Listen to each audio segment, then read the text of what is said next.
real quick, first thing, I'm a little bit sick today, so hopefully I'm able to keep talking for this whole 45 minutes. I did just change the PowerPoint a little bit ago. There's going to be a lot of text in it, so that I can talk a little less. So if you have something to write with, hopefully you're able to jot some of this stuff down throughout it. So the all right. The name of the seminar is. This happened at my tail seminar too. Double tap. There we go. All right. Yeah, just swipe, dog. You got that. All right. So this seminar is presented by Carpano. Wanted to make sure. Yes.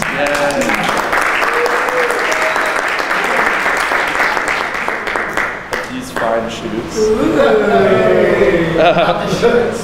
So we wanted to get Fernet Carpano and Fame. They've done a really good job of supporting some of these more socially relevant issues in the community. I know they're moving more towards that next year. Obviously, we're talking about low proof stuff with their portfolio, and one of the most important things that we can all be doing in bars that should be set out front is just making sure that we're never over serving people.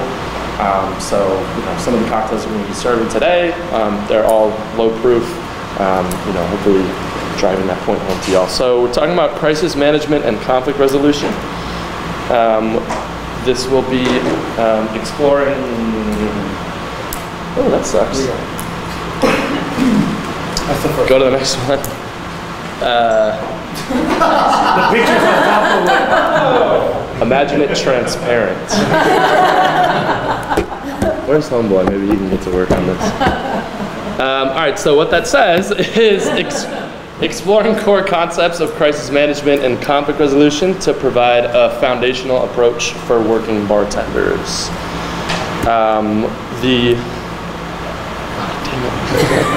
Yeah, this is going to be, there's an emoji on every single page. This is going to be really interesting.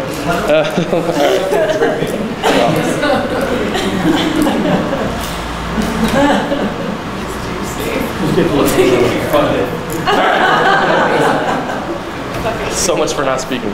Okay, so the most baseline goals that we're tasked with as bartenders is to make sure that everybody who comes into our bar is safe, comfortable, and taken care of. There's obviously a lot more that we should be doing on top of that, but that has to be the baseline that we're coming to every shift with. Brutal. All right. The best way to figure out how to achieve that, I know, right? Humor is really important in crisis management. The best way to achieve that is to figure out who you are as a bartender, and to really practice mindfulness about who you are and what tools are at your disposal when you're behind the bar. We emphasize this really heavily at my program. Everybody on your team is a completely different person. The ways that Ben Kirk is going to solve problems is different than what Shannon's going to do, is different from what Kelly's going to do. And there's not a lot of one size fits all for all of this stuff, right? But if you're spending that time realizing who you are, how you're perceived by the guests that are coming into your bar, you're going to start to discover what these tools that are at your disposal are. I guess I should read what's blocked. Who are you as a bartender? What tools do you carry? What does the application of those tools look like? And what are the other reasons for employing, or what are the reasons for employing one over another? Hey, there's a little technical block. There's a little technical difficulty if you can grab Homeboy. Okay, and again, to do that, we need to be practicing self-awareness, empathy, emotional intelligence, and maturity. Another thing that we do at my program, we don't hire anybody who doesn't do volunteer work. Or has a strong history of having done it. I think that the ability to ensure that your staff has that core of empathy behind them, they're going to be able to put themselves in the guest shoes a lot better, and understand how they are reflecting and being reflected back in that exchange that they're having with the guests. Emotional intelligence is what you need to be able to do after you've had that empathetic response, so you can internalize that and make progress with the information that you've got. And it takes a lot of maturity to be able to do this. Can we move to the next one? Because you're probably going to have to end up doing some self-reflection that you might not necessarily like. It might mean that you realize that you're a fucking dick. It might mean that you realize that you talk too goddamn much, you don't listen enough. It might mean a myriad of different things, and you need to be able to have that maturity to be able to address that and do better for your guests. So, getting into some of the nuts and bolts, kind of the academic approach to this. This is the Google definition of crisis. We're not super concerned about the third one. I am, but you guys probably are. The first two are a little bit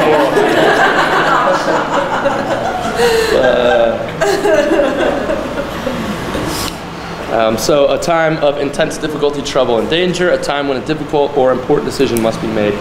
It should be said as well that these crises that we're encountering are not always as big as what this language would lead you to believe.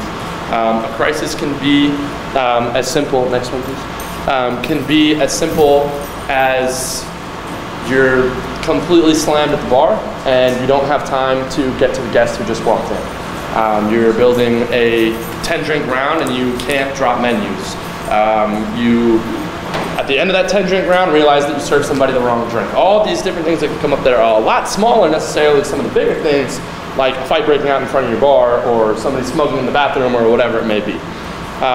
Important to remember with those crises, you might have a really good reason and a plan in your head for how you're going to get to that guest, and for the reason that you haven't taken an order yet, you know that they're going to order another bourbon and Coke, and it's already, you're already marking that drink out and it's on the way to them. But if they don't perceive that you've actually validated them and acknowledged them, the perception that they're going to have is that you're ignoring them. And that's one of the baseline things that people, I think, in this world leave the house every day to try to do, is to be validated, have their existence be validated and appreciated. Certainly that's true when you're in bars. So, oh, it almost worked. All right, cool.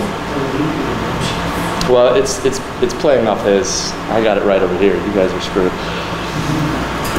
All right. So conflict exists when one person has a need of another person that is not being met. The Google definition is not nearly as good as this. So again, this is speaking to the same issues that you're talking about with crisis, right? The conflict that you're most often going to see is either the guest that needs something from you, and you are the other person that is not meeting that need, or vice versa. You have needs for perhaps the behavior of that guest, and they're not meeting that need for you. There's obviously a wide spectrum of things that are going to be coming up in between that. The best thing that you can do for crisis management, conflict resolution, and this comes from public relations, corporate world. You'll notice this if you're ever looking at, kind of cleanup statements that a PR firm is putting out after some company's done some evil shit and got caught for it. You be quick, you be candid, you be concise. The really important thing, especially for us, because anytime we are being quick, candid, and concise in addressing these conflicts, we're standing behind the bar and we're having to do this verbally. You're probably going to have some follow through and make sure that what was communicated is actually happening. If you fucked up that drink, you need to follow through on the apology and the assurance that you're going to fix it and immediately make that drink correctly for them. If you've asked somebody to leave your bar, you need to make sure that they have actually left the bar. I think another important part of the follow through here is a situation that happened at the bar during Tails. We had a lady who asked the dude to take a picture of her and her friends, and they were a bunch of woo girls on a bachelorette party, and he was a mustachioed craft cocktail bartender, and he got salty with her about, or she got salty with him about his perceived rudeness when he was giving the camera back, and he immediately turned to her and said, "Fuck you," right? So they're both being shitty people at this point, but he was closer to the door. So he got the fuck out, took the shot out of his hand and said, "You're gone." And that was it for him. It's over. But the follow through that's important in a situation like that is that you're vindicating the other person who was certainly wrong as well. And so once things calmed down a little bit in the bar, I went over and took that girl aside and talked to her and said, you were being a dick too. Don't take the fact that you were able to stay to mean that you were right. You were not. And in the future, this can't go, because if you had been closer to the door and you hadn't been in here with a group of 8 other people, you'd have been the one that was gone too. The only reason that he left is because it was easier to take him out. The other, yeah, right? Totally. That's pretty much our MO over there. Don't fall victim to being too prideful or self-regarding. You might have to eat some shit from people to be able to get the goal that you want to achieve. That's okay. It does not matter. You don't have to be right. If somebody's trying to tell you that a last word has 3 ounces of gin into it, you don't need to be right about that. Like, you just need to communicate that's not the way you do it here. Or if somebody is adamant that she was the one who was wrong and she was the one who was rude, that doesn't fucking matter to me. You can just say to that guy, look, you're the one closest to the door, there's a conflict in the room, it's not gonna go away, I'm not gonna have y'all both sitting in here anymore, you gotta go. That's it, it's over. You can argue with me about the legitimacy of having made that decision, and you can accept that as the bartender, but you have to move forward and achieve that goal that you have to make sure that the bar is safe and that everybody's comfortable and feeling taken care of. Again, be quick, candid, and concise. You know, I'm coming in here today obviously sick. I want to give so many of you hugs, I can't do that. Kind of harkening back to that situation where you might be too busy at the bar to be able to get to a guest. You can go over to those people and tell them, hey, I'm making these 8 drinks. I'm gonna get to those 2 people right here, and then you're next. You want a menu? There's water over there. Cool. You're human. Your guests are aware of that. Being okay with being wrong is a sign of confidence. As long as your follow through is there and is sufficient, everything will turn out okay. The caveat there, you can't just keep fucking up all the time, you'll probably get fine. But again, I think that the really important takeaway here, and this is something that certainly guided me in my bartending career, being wrong is a sign of confidence. I'm not concerned if I make a mistake that I'm going to lose my job. I know I'm good enough at my job, that's not going to happen. Mistakes happen. Like, I'm a human being. I fuck up all the time. A lot. Constantly. But anybody who's in here in a managerial role, you know that there's 2 different types of people who are fuck-ups on your team, right? There's the people who are always doing it and never making any progress, and there's the people who are doing it and not making the same mistake twice. There's the people who are learning. I don't care if you fuck up, as long as you're using it to learn from that situation. So again, don't be afraid to make those mistakes and own them. So much better to see it. A not so bold statement. At least y'all are getting a good view of the emojis. How effective and efficient you are at navigating crisis and conflict in a dynamic situation, like 11 p.m. on a Saturday, while making everyone better and happier, is what defines your skill as a bartender. You know, rematch is great. That's not how good you are as a bartender. You know, that's how good you are being fast. That's not how good you are as a bartender. This is the baseline stuff that you have to be able to achieve. Okay, and again, to do those things, you need self-awareness, empathy, emotional intelligence, maturity. Keep driving that home. You know, there's a short period of time to do this presentation. I can't really go through an example for every single one of these things. But if everybody is practicing these things and making a concerted effort to do it, you're going to achieve, you know, all of the goals of this seminar. This is tools. This is the tools for which you're going to use. Oh, we got one. Look at that one. Yeah. Load up, please. All right. So the next three, I believe it is. I wanted to ask you guys some questions. Luckily, we sped through the first few, so we have some time to do this. I know the show of hands thing is usually like really daunting and everything, but like I have confidence enough to be wrong, y'all. It's all good.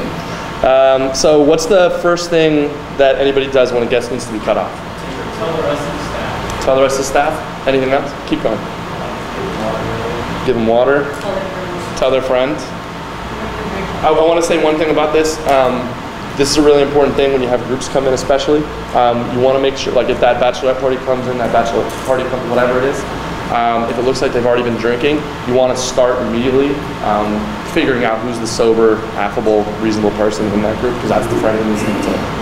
I think you're being a little optimistic, assuming that there's someone coming there. Well, of course, but this is the best case scenario, you know. Best case scenario, there is a sober being one. Yeah, certainly. I mean, a reasonable one, even if they're all drunk. But I think, you know, we do spend most of our jobs sitting there reading people and trying to discern these things.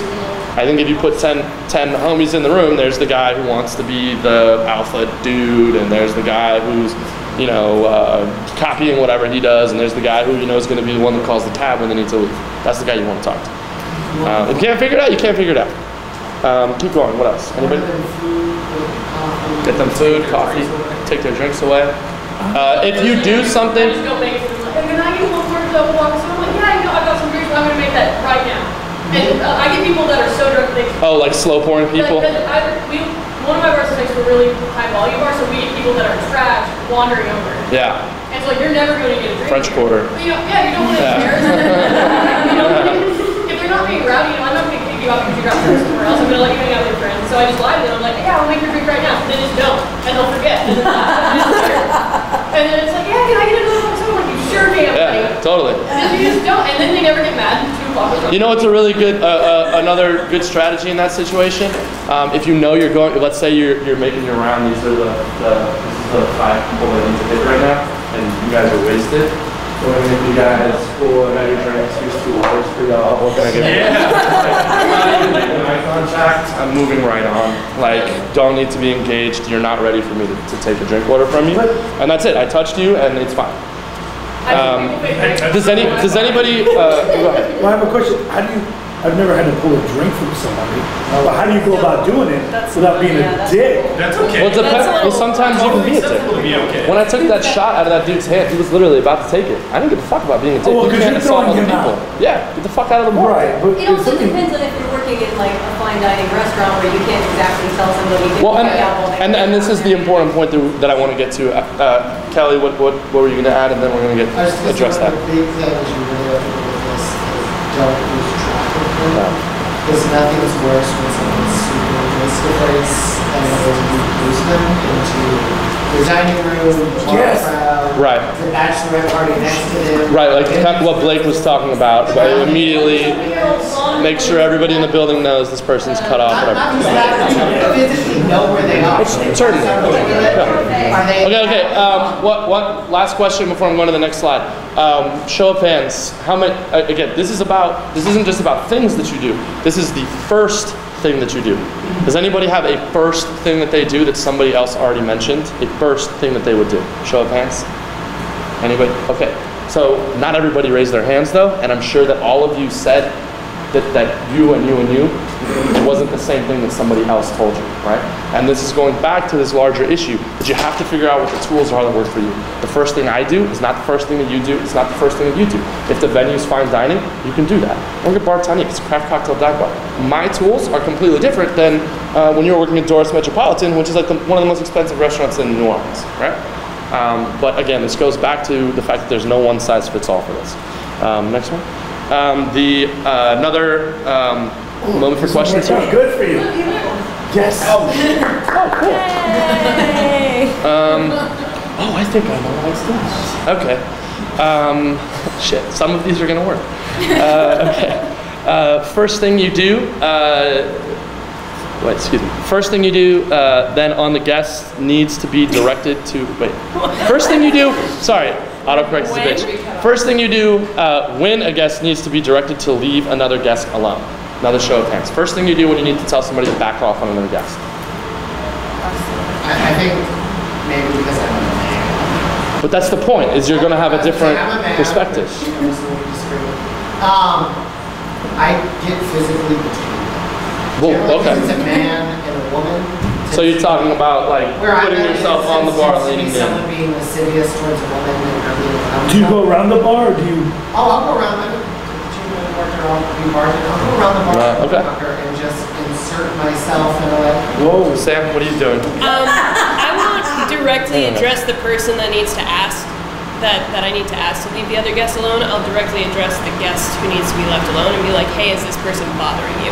Because then it comes from the mouth of them. And then it's like, okay, they say that you. So you wait for chill. a time when one of them is isolated from the other, Well, and it doesn't necessarily even have to be like that. Like it could be either or. At first, I'll ask like away, and then if they're like right next to each other, I'll be like, hey, do you want me to like? If they've already given me that go ahead. So this does well. You know, remind me. I would like to come back to that. Let's hear a few other.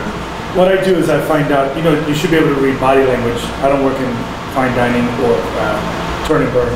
I'll find if a guy's hitting on a girl and I can see that she's not, I'll start a conversation with the guy, but I'll pull his head away from her. Right. So if the girl's here, I'll talk to him over here. Yeah.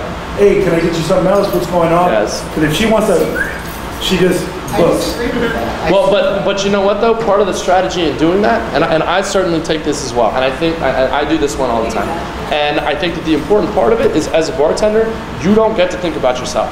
You don't get to think about yourself first. Well, hang on. So if there's somebody who's in the bar who is being made uncomfortable, the biggest fucking dickbag in the bar is your responsibility too.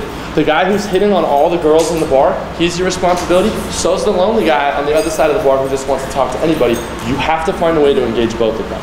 Correct, but I think in these instances, maybe it comes with social work training or being someone who's in a different animal. When you are dealing with someone in that way, for me, you deal with the person being harassed. Meaning, if a woman's being unfairly harassed, or if someone's being racist towards someone, you have the conversation with the person being harassed, and you ignore all of that. You make them comfortable, and as a whole, I mean, 90% of the time, that person being the giant dick bag is gonna be annoyed and move off, and then you kick them out. But the priority is the person who is there spending their Right. We had a situation on Tuesday night when Tony sent a guy over to my bar, and you texted me, and you were like, "This guy's fucking dope. He's in from out of town, whatever." It's like, cool. Came in, one beer, still cool. Midway through his second beer, it was like, what the fuck happened to this guy? He was being pretty cool, and then he wouldn't shut the fuck up. Nice guy. I could see that he was a good dude, but I could also see that he was getting stuck in his head and he was bothering people and all these things. But he's not Took that conversation. That's It wasn't one thing. right, and this is an important thing to keep in mind here is I should hope that the phrasing is very careful here. First thing you do when you need to ask a guest to be left alone or to have two guests leave each other alone, we're not talking about we don't want to pin down right now the intensity or whatever you want to say of that interaction. There's one side over here where it's obviously aggressive and potentially going to be it's harassing, it's potentially moving into assault. And there's this other side over here which is like, yo, I'm here to talk to my two friends. Like me and Alex are here trying to have a conversation, leave me the fuck alone. But as someone else, as someone who's been called fat multiple times in the bar, I'm throwing it out there. I'm not disagreeing with you, I'm just saying we're well served to keep the whole spectrum in mind. What really, as that person, knowing the bartender is my ally, puts me, knowing the situation better. Yeah. And I would just say that as that. What's Birmingham do? What do you guys do? What's your answer to this? Right. That's a good. I saw a really good one just the other day.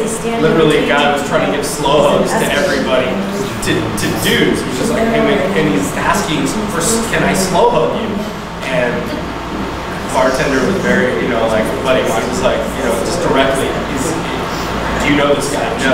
I think forwardness is the answer. I agree with that. This goes back to the other thing. Be quick, be concise, be honest. You're being an asshole. She doesn't want to talk to you. You're like me and you will talk now. That's it. I think there are words, verbal cues that you're like, oh shit, am I that guy? The way that my buddy did it, Gabe was like, you do realize that you need to respect the rest of the people in my bar. And that word, like you saw, he went from like drunk.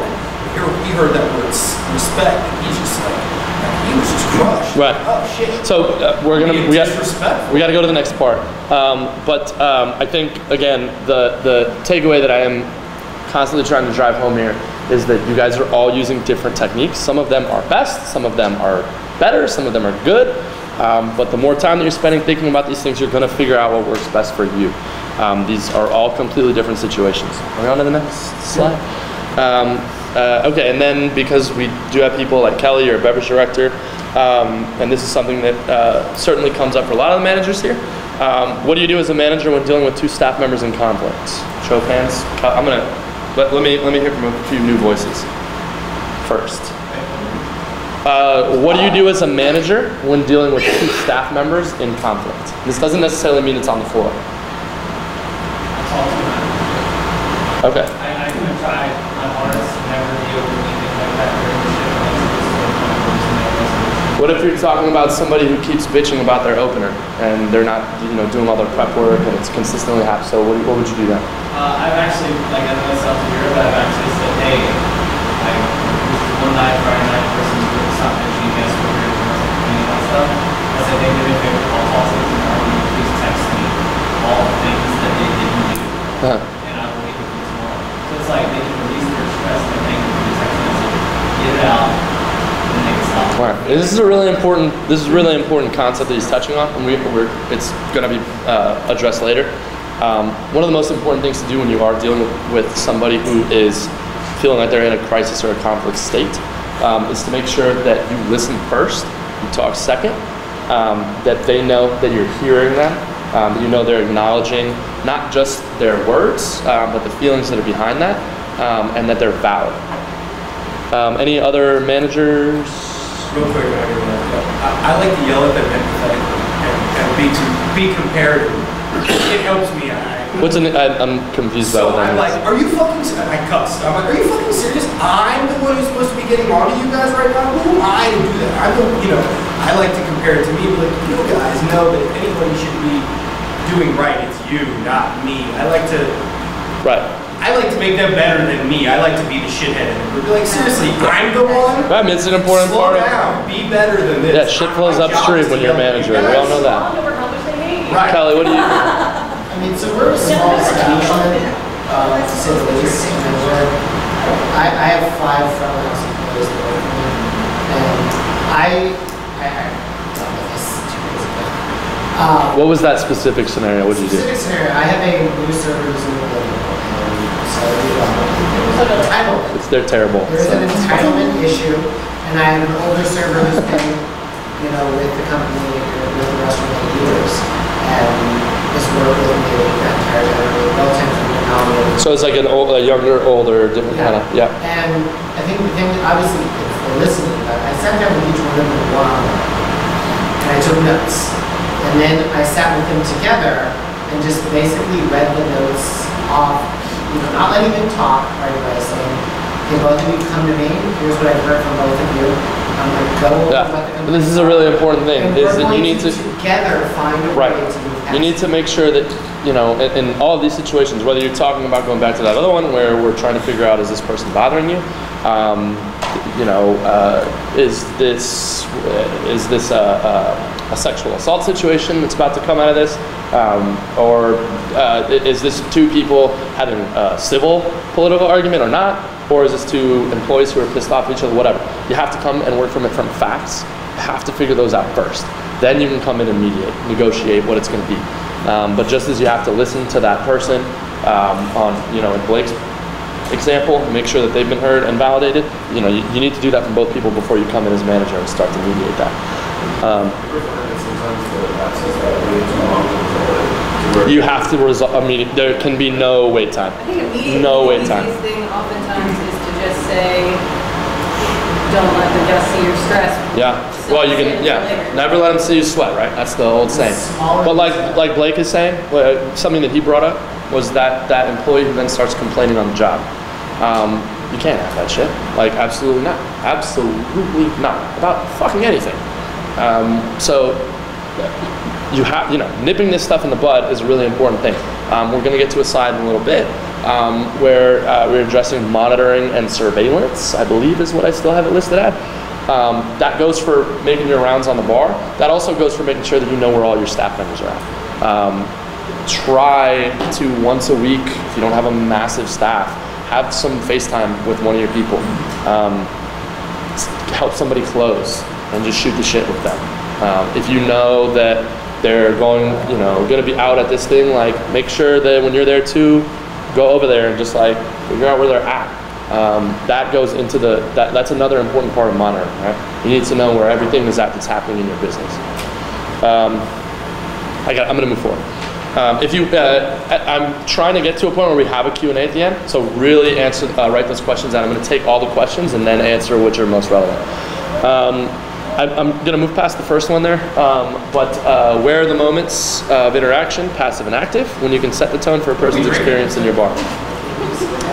Oh, I'm so sorry. The first, oh my God, I'm so sorry. The first one was a Carpano Bianco highball with grapefruit soda, and the second one that you have, or the second one that you had, is a last word with Punta Mess instead of gin, and in slightly higher proportions. So if you were making that for a guest, it was an ounce of Punta Mess and then a ½ ounce of everything else. So you're still kind of giving people something similar in that vein, but you're slightly dialing the proof of what they're actually getting back. And then this last one's just the bartender's handshake. Shot it for now. Okay, so where are the moments of interaction, passive and active, when you can set the tone for a person's experience in your bar? If you're talking about your bar layout and your bar design, you can have an inhospitable door, you can have an inhospitable menu, you can have inhospitable seats, you can have inhospitable service. You can be a bar that has a set of rules, like the famous milk and honey rules, strict rules and regulations. But if that doesn't fit your venue, then that might not be a good example of an active thing, because you might be making people uncomfortable and feel like they're not being taken care of. They're having to take care of you. Depends on the venue. The active things that you can do with interaction to set the tone for that person's experience. You greet everyone who comes in the door. Every single person, no matter what the fuck your bar is. This is setting the tone. It's like, hey, I acknowledge you. I appreciate that you're here. Come on in, sit down. We're going to start things on a positive step. One of the things that we drive in at my program is we take 3 steps. We take 3 steps towards the guest, always. You get 3 times to fuck up before we're going to stop trying, or to be a dick, before we're going to stop trying to meet you halfway.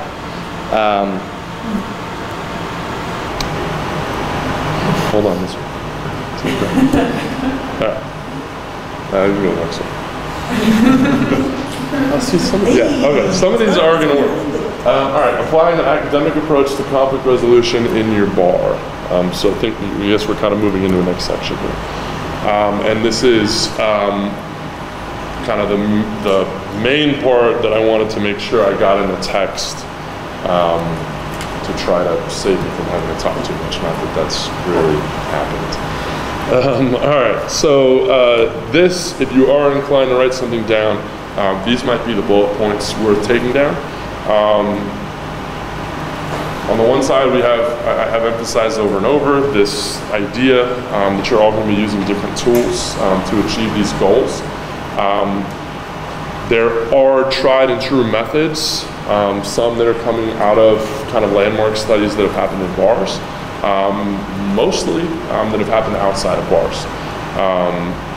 So this is kind of mining a lot of those and distilling it down to what's going to be most valuable for us.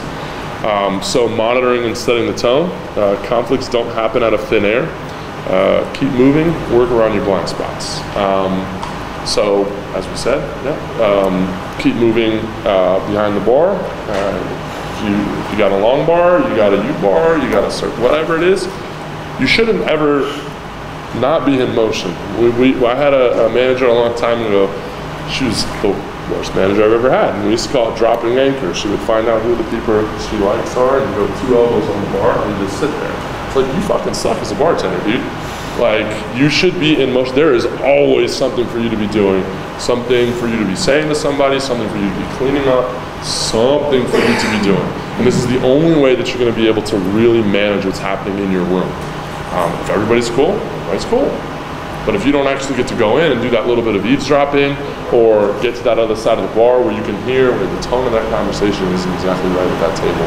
Like, oh, like, I couldn't have seen that otherwise in that little blind spot over there if I didn't like make a pass out here, but they definitely need to bust that table. Or, you know, whatever it may be. Involvement versus detachment. So set and respect boundaries, explicitly state all your policies, responsibilities, and expectations. Be specific and only broach one subject at a time, use appropriate humor. So this, when it says involvement versus detachment, again, this is a give and take, and you're gonna have to find balance based on you and what your venue is. When we're talking about here, set and respect boundaries, explicitly state all your policies. This can be something that's about your staff. Write down every single thing that your employees are supposed to do when they open the bar, and when they close the bar, and when they have a swing shift. Go through that at your staff meeting. Everybody agrees to it and works it all out. Cool. You don't hit this checklist, you fucked up. That's it. Like kind of what Peshman was saying. You're finding a way to take yourself out of that equation. It's like, this isn't even about me anymore, dog. Like, you agreed to do this and you're not doing it. As far as how that is going to relate to your guests, again, that comes into it where it's like, hey, I'm too busy right now to be a little too busy right now to be doing dealer's choice cocktails on every round. Maybe look through the menu and see what jumps out at you. I'll help you from there. Cool. Explicitly state what you're trying to do, what your expectations of all your guests are, and what the responsibilities of your team and your guests are. Right? Your responsibility when you come into Melrose is not be a dick. That's like this #1 saying in New Orleans in the bars there: "Be nice or leave." You see it everywhere, and that is kind of like an implicit expectation for us. Be firm and fair. Applying rules evenly builds authority. Cannot earn that overnight, but you can lose it overnight. And don't exaggerate when you are in a situation where you need to be building authority. So this is, you come into my bar, and we haven't met, what's your name? Marcy and Alex, we go way back, right? So if you guys come in on 2 different nights and do the same thing, and you get called out for it, and you don't, that's undermining my authority. Anybody who witnesses that, staff member, another guest who was there, you can't do that shit.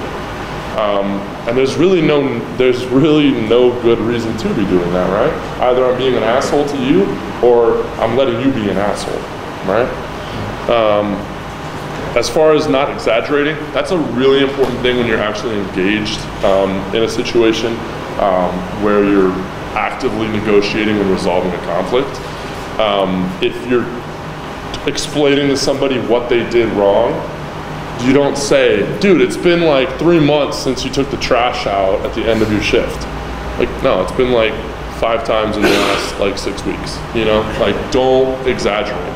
When you're telling the guy like, dude, you've hit on like every woman in this bar tonight, but it's only been like the 2 or 3 who are right here, don't say that shit, because you undermine your authority and your ability to then get to the goal that you want to get to.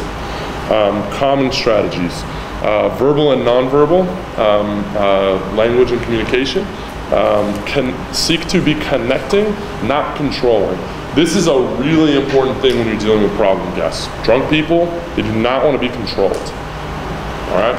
Y'all can all do that. We can all completely do that. We're all capable of keeping people in line. But you need to make sure that they're feeling like you're connecting with them, you're leveling with them, you got your arm around them, and it's like, nah, bro, I'm on your team too, but like, you're fucking up right now, But the framing of that is really important. Validate the fact of one's emotional state, but not necessarily the manifestation. So let the people get their anger out. Let them say what they feel like they need to say. Cool, yeah, I hear that, absolutely. That, oh man, yeah, totally. Thing is, you can't do that here though. Thing is, I think your night might be over at this bar tonight. I get what you're saying, but this is just where we gotta be at tonight. Avoid hostility. Maintain a distance, body language. Do not invade their personal space. Bring the emotional intensity down. Lead by example with that. The last one I think is pretty important too. Both fight and flight are ineffective. That comes from you, that comes from the people, that comes from how you're dealing with issues with your staff. Right? Running away from that problem ain't gonna do shit for you. Trying to bang your head against the wall to fix a problem with your staff, that ain't gonna do shit for you. The guest who's trying to take one of those approaches, who's trying to fight their way through their problem, that ain't gonna do shit for them. So being the person who's saying, I accept that, I get what you're saying, be a little calmer like I'm being right now, and let's like bring this to the place where I need it to be brought to in my business. What's up? So like, I had a situation a couple nights ago. I had a birthday party. Birthday girl was invited. All my 5 or 6 friends were invited. One of the guys in the bar tried to order a drink. Let me put my head down while you're talking. Carl was like, hey, I have to make a drink before you go. There's a menu that is at their name for the second. The guy immediately got really sassy with him.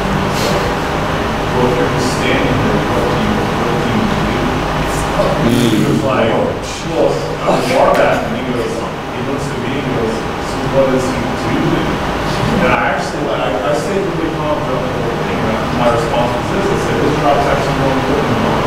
Yeah. He said, how come you can't make me a drink? And I said, well, you don't think this is, for example, people bought a drinks that you want to drink. He got me ice for me to shake it. He got the wine wheel for me to garnish everything. He squeezed the lime juice to make it. Right. And some syrup he made for me. Quickly addressed the problem, concisely addressed the problem, was honest about what he did, and the follow-through was that the dude never went and then made a drink afterwards. Right? Okay, on to this. Pardon me? It depends what? He immediately was like, well, I work in sales. I think so. I think education is. Yeah, I was like, I basically, he was like, I work in sales, so I'm just trying to understand what he actually does. Yeah, I mean, yeah, it's, you know, chain of command. Just be like chain of command. He's not in a position where he's ready to make drinks. Done. Like, that's it. They don't have, like, in a situation like that, I feel like if somebody is being a dick, like to that intense level, you can just choose to not engage. You can drop that thing on them real quick, be like, oh no, like he's not a bartender, he's the bar back. And before that guy can even come to you and be like, well, why can't he make a drink? Oh no, that guy's a bar back, he's not a bartender. Bye, and you're on, like, moving down the bar. All right, monitoring and setting the tone. We are on to the next one. Control strategies. Calm the emotions first, then immediately shift to control. You're probably doing this in the same sentence. Clearly establish the requirements for the person being in the bar, for that relationship that you have to continue, whatever it is, staff to staff, staff to guest, whatever it is. Focus on the present, not the past. Do not let the conversation backtrack. That's a big one when you're kicking somebody out for being aggressive. I'm cool, man. I'm cool now. I got it out of my system. I don't fucking care. Now, we're not on that whether or not you're cool anymore. The present reality is you're getting out. We're not backtracking to what they did or said that made you take that swing. The present that we're in is you're done. You have to maintain that control of where the conversation is going. We're dealing with drunk people, right? Like, they're gonna try to do this negotiation bullshit with you. You have to be the person who's in control. I always say that I think dogs, kids, and drunks are the same skill set to get through dealing with anything. They want a leader. They want somebody who can keep their cool. They want to have really clear-cut expectations for them. You know, if you get really nervous and upset, they're going to feel that and respond to it too. I think the concept, sorry, last one. I think the concept of re-acceptance is a big deal too. Like, if you can, did you say what? Re-acceptance. Like, if you can kick the fuck out of a bar, you're well, I'm gonna get to that on the next section actually. Appeal to the aggressor's better qualities, offer possibilities to face saving, which is what you were getting to right there. Be direct and clear. Potentially not everybody is as ridiculously altruistic as that. It does this, I accept that. One of the things I have really always loved about bartending is everybody who comes into the bar, everybody in this world, somewhere their mom loves them. And there's a reason that she loves them, right? Everybody else might hate him, but like Hitler was married. Nobody leaves the house in the morning. Nobody leaves the house in the morning being like, you fucking asshole today. Like, yeah, that's fucking Tuesday for me. People go out of the house, they want to be good, they want to be validated, they want to feel like they are a positive, that they take up a positive space and have a positive influence on the world that they're in. People act like assholes when they lose sight of how what they're actually doing to do that. I think shaming people or embarrassing them and in front of other people, that's what causes people to not ever come back into your space. Well, so this is an important one, right? So shame is, scientifically, psychologically, that is, people always say teaching is the best way to learn. That's absolutely not true. Shame is the best way to learn. We're social, no, it's true. We are social animals. That's what got us out of the bush and on two legs.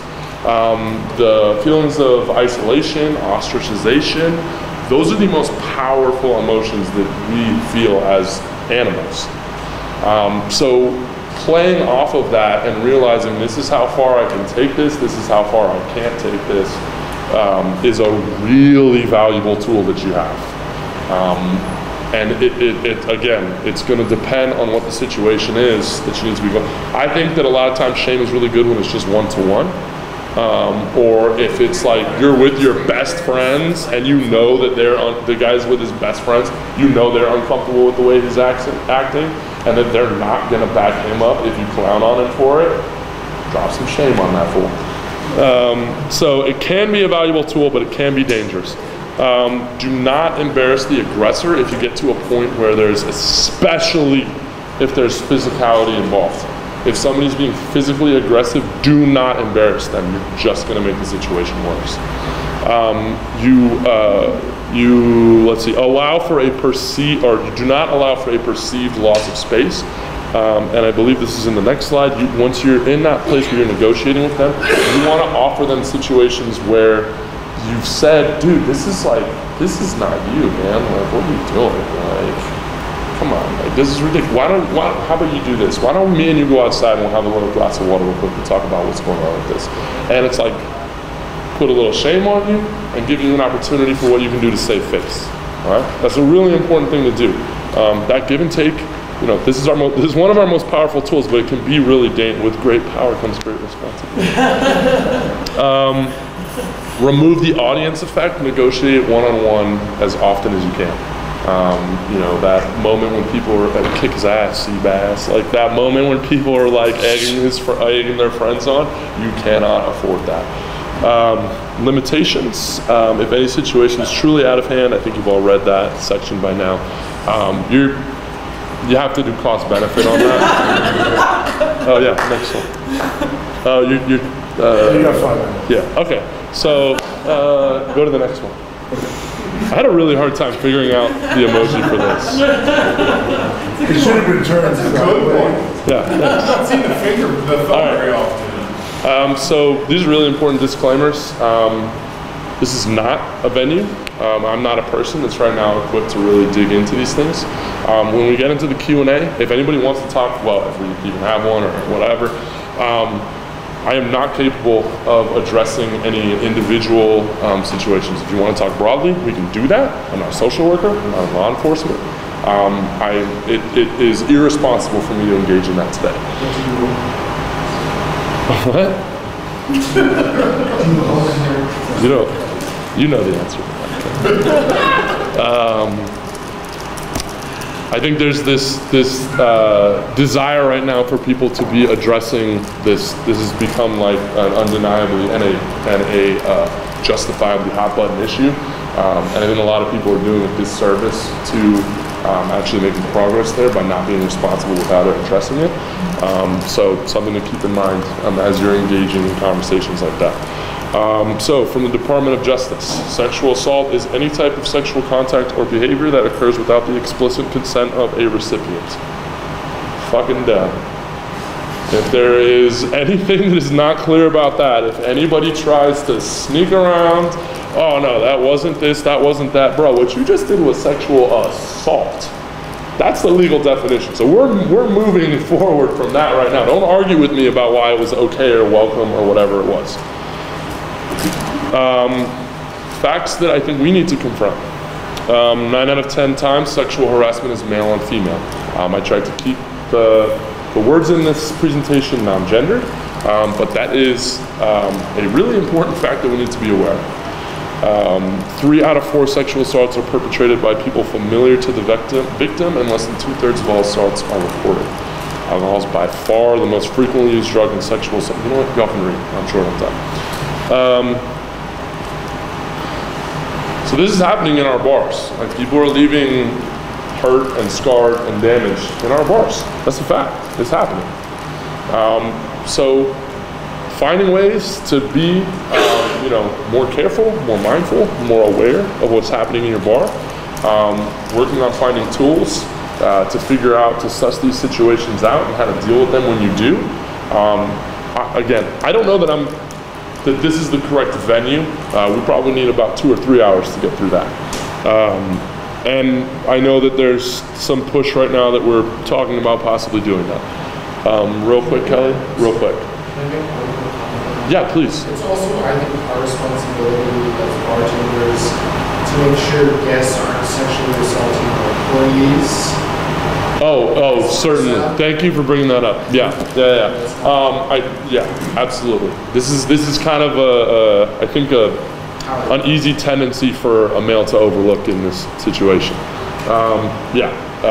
There's, when I talked earlier about what the policies are, the women in your bar, they need to know that shit is not acceptable. If a dude does anything, if a dude says something wrong to you, if he touches you, get him the fuck out of the bar. I think a lot of times our bartenders are a little bit kinder to people than we would be as the bar manager, and that's not always a bad thing. But there's like there ought to be zero fucking tolerance on that from anybody on your staff whatsoever. If you cross that line, get the fuck out of the bar. That is the most extreme form of violence that other than murder, which isn't probably happening in our bars. That is the most extreme form of violence that any of us are going to be facing on the job, and that cannot just be something that we are whistling past the graveyard on. Prevention methods: do not overserve, drink low-proof shit. Like Bianco highballs with grapefruit soda, because they're amazing. Do not accept toxic, aggressive, objectifying language in your bar. Do not accept unwelcome advances in your bar. Do not have unsafe, unmonitored places in your business. The country club isn't clothing optional anymore because of that. Do not make excuses for other people's predatory, unsafe behavior under any circumstances, no matter who it is. Obviously, that's extending to your owner. That's extending to the manager. That's extending to the barback who works once a week. That's extending to the guest. The dude who's the neighborhood crackhead who comes in and just asks for water, who we actually had to ban from our bar recently because he wouldn't leave Jesse away. Do believe the accuser. This is too important to be trying to hem and haw on that. Like, err on the side of protecting people because it's happening way more than anyone thinks. Thank you. Read that. I'm going to give a quick example. We had a situation during Tails where walking through the bar, there was a conflict happening at the bar. A really mild-mannered bartender was shouting at these dudes about something was going on, jumped in, was like, what the fuck's going on here? Apparently this guy had punched one of these other 2 dudes. I was like, okay, you 2 are closer to the door. It's an important thing. Closer to the door, conflict happening, you're out. Don't care who's right or wrong. You're gone. And they, as they were walking out, stopped me and said, hey, we're bartenders. The only reason that we engaged that dude is because he was being creepy as fuck. He was being rapey. And we were trying to see what was actually going on there. I was like, okay, cool, thank you. You gotta go, and we'll go deal with this. So grabbed one of our regulars, who's luckily, I think this is really good, it built some credibility for her. She's in the Coast Guard, she's a bar manager at a place that everybody knows in town. Grabbed her and said, I need you to be with this woman now, and I'm gonna go talk to this guy. Took him around the corner so they could not see each other. Said, what's your name? First and last name. Cool. Where do you work? They can get that information from people. Okay, cool. Where do you live? Okay, that's cool. How old are you? Okay, cool. What's your relationship with her? How long have you known her? Where does she live? How'd you guys get here today? Who drove? Who's driving when you leave? What are the plans for all that? He had her car keys, and they drove in her car. That's like one of the most typical traps that people set, right? So he said, okay, look, I'm not assuming anything right now. I'm not accusing you of anything, but I'm also not allowing for that accusation to be made in a minute. If you care about her, you're not gonna have a problem with that. So what I'm asking you to do is just wait right here, I'm gonna go talk to her, okay? Cool, went, asked her all the same questions. Some of the information didn't match up. He said she was his girlfriend. She said she had, they were just friends, and she was staying with her ex-husband that night in a hotel room in another part of town. She didn't know where her car was parked. She didn't know where her car keys were. She didn't know that he had them. The last thing that we said is, do you feel safe? She said, no. Okay, that's it. It was no, do you want to go home with him? That decision was made by the staff at that point. It's over. So I went back to him and said, look, man, some of the information that you guys gave doesn't match up. It's not a good look. I'm not going to make an accusation of you. I know you've been in this bar before. I'm going to give you that, which was really just a way of trying to be like, I don't want him to get super defensive and be an asshole. Like, he's still not welcome in the bar. But in that moment, we needed to get him out in a positive way. Said, you got to go right now. We need to find her car keys and get them back to her. That's it, end of story. Went to her, got the key, finally found the keys. He's like digging in her purse and everything to get them. We had 3 people right there making sure that there was no conversation happening between them. Anytime he tried to speak, it was like, no, no, no, no, you don't get to talk to her. Found the car keys, got him out of, he's like, well, I guess I gotta walk home, you know, whatever. And when he left, of course, he went the opposite direction, and it was like, all right, fine. So we told her, your car's gonna stay parked on this street. You're getting a parking ticket tomorrow, is that okay? Cool. This person's gonna get an Uber with you, they're gonna take you home, or they're gonna take you to that hotel. We're gonna pay for the tab, I have your phone number, we're calling you tomorrow. Cool? Good. We did that, I called her tomorrow. She worked at this like high-powered law firm in town, didn't want to go any further than how it had already gone. She was completely wasted, and he was almost completely sober. Like, that's, I think, you know, I don't want to, I'm not trying to be sitting here being like, this was a great thing that we did. But I found that that was actually an example that was a pretty far extreme that hopefully has some lessons buried in it for how you deal with these situations. There's going to be a lot of times that that information isn't all provided for you. I really think that getting the information about the person is important. Something else you can do, if you think that a drink has been drugged, glass of wine's been drugged, put it on the back bar where you know the cameras can see. You tell everyone on staff, don't even walk a foot within that drink. The police might need that for evidence. You can test that to see if it's been drugged. The next thing that you do, if you really think somebody's been drugged, you get them to a police station or a hospital right away, and you fucking demand until it's been done that they have a urine test that's kept for forensic information. They might be dicks about it, but eventually you're going to get that. Maybe you have the credit card of that guy. Maybe you have the picture of that guy. I think in colleges, it's 3% of perpetrators commit 97% of sexual assaults. Really not that likely that that person hasn't done it before, and getting that information and filing that police report could be the thing that saves somebody else or puts that person away for a really long time. Pardon me? We were slammed. We were completely slammed. Too fucking bad. Too fucking bad. Like, if y'all don't like it, you can go. Like, I don't care. Sure.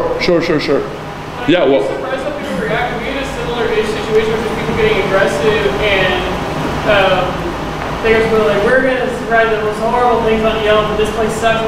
But as soon as they left, every single person at the door was like, wow, you guys are great. We had 3 separate couples go on and write their own positive Yelp reviews. So this is a good example too, when you have somebody who's been being a dick, and you have to kick them out and you can feel that air change in the room, pour shots for everybody. Like a little half shot or something, like, do something, make a joke for the whole bar. Your owner, your manager, your boss, like, they're gonna be cool with it. Yeah, pour for that. Be like, oh, we call this a bartender's handshake. This is what I drink when I need to calm down. Like, what the fuck, man, that dude was on one, huh? And then boom, you move on. I mean, we even was for a woman said like, I can wear